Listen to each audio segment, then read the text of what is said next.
Hi, welcome back to the Polymer Clay channel. So today I'm going to show you how to make a seahorse. So here we go.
Thanks for watching the tutorial. So this is the show and tell part where I talk about what I've made, what I liked, what I didn't like, and how you can do better. So here it is in its full glory. Now, the Seahorse, I think, is around about 30 centimeters in length. Compare this to my hand, it is very big. So I'm going to take you all the way in and nice and close up so you can get a view of what it all looks like. And yeah, this took a fair amount of time, and if I'm honest, I did film it quite some time ago now, but I just haven't had the chance to do this part of the video. But yeah, the most important part with making a seahorse is the shape. So you have to get the head and then the body. This part here sticks out more than you'd expect.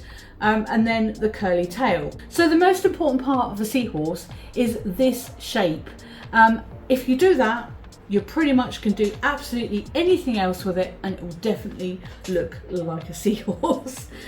So let's bring it in. Now the shape of the head has sort of a rounded part here and then a long nose, and then it goes all the way down here. Now this part here actually is supposed to be in line with the body part as well, and that is what gives it a really good shape. Then you bring it down. Now you can do a really tight curl, you can do a big curl, it doesn't matter. This part makes it, and that is sometimes, weirdly enough, the hardest part to actually get right. So the decorations and the details, what I did with this one here is I made sure that it had lines in it, and by lines, all the way down each side here, all the way across, is a strip or like a really small log of clay.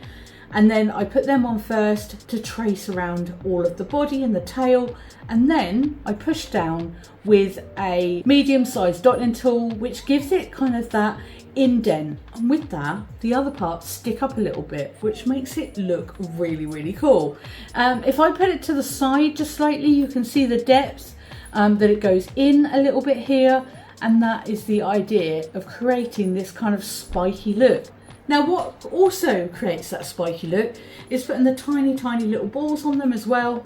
This part here will give it that sort of look as well, and yes, it is very fiddly, but it works for the actual kind of look of it as well.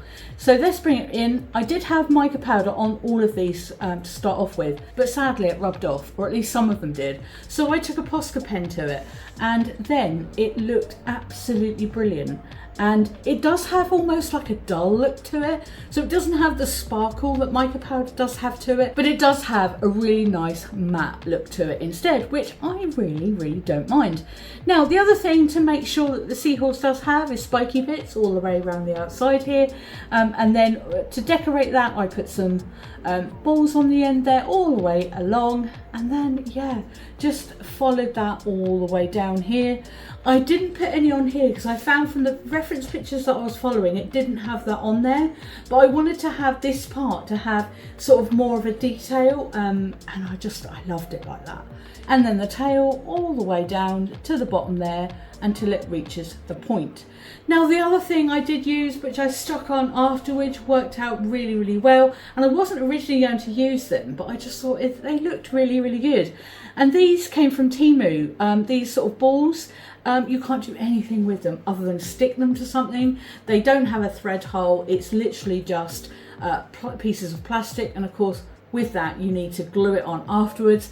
Now if you've watched my channel for a while, you know that I don't like that very much because it can turn the clay shiny, but honestly you don't notice it with this at all. So let's highlight this area around here, and I did it all the way from the sort of the neck right the way down the edging, and so it curls all the way down the bottom there and finishes here.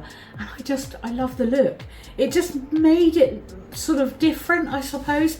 And I wouldn't have been able to create that with clay. I mean, I probably could have tried, but it wouldn't have looked as good.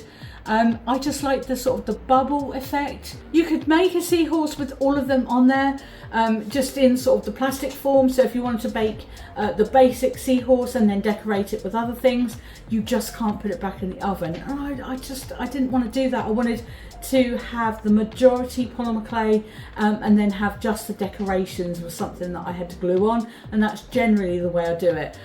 But yeah, looking at it from sort of this angle, as you can see, I have basically painted it with soft chalks, and I wanted a blended sort of look. So I went in with some blues and some greens all the way down and just literally did whatever I thought at the time. There wasn't any pattern or sort of plan to it. It just literally came out how it did. Now don't forget, you can make these in lots of different colours as well. So you can do reds and oranges or pinks and oranges, or you could even do black and white. They all look really brilliant. But like I said, the best thing to do is make sure that you've got the right shape first. And the only way you do that is look at reference pictures, draw out a rough line of what you think it's going to work, and then just get squashing the clay to a thin piece, slightly bigger, with the neck, big belly, and then round to the tail. And that is literally a seahorse. So this is how you make a seahorse with polymer clay. Thanks for watching, and I'll see you again soon.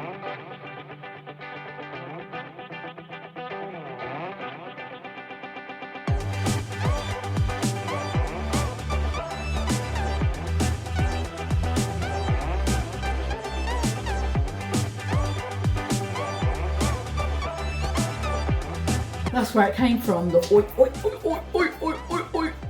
Seahorse, here we go, here we go. Let's wait for the bus. Now I have made these, oh my God. Now I have made one of these in the past. It was a very long time ago. And I don't know whether I like this better or not. It's a better shape, that's for damn sure. God, I can't do that. Now the most important part of making a seahorse is the actual shape that you start with. So you have to have this curvature with a it's not a beak obviously, it's a nose, and then this part here is the most important part when it makes the actual final shape. So what we're looking at is do we have balls coming off this? No balls. But it does look really good when it comes to just sort of generalised. Oh my God, shut up. What are you talking about? And you can make these, you could, So in my next video, my Christmas tree will disappear. I'm just filming in advance. So by the time you've seen this, hopefully my Christmas tree will actually be taken down. So I know there's a kind of like a certain number of days or something like that, but anyway, yeah, filming in advance. But anyway, thanks for watching, and I'll see you again soon. Bye.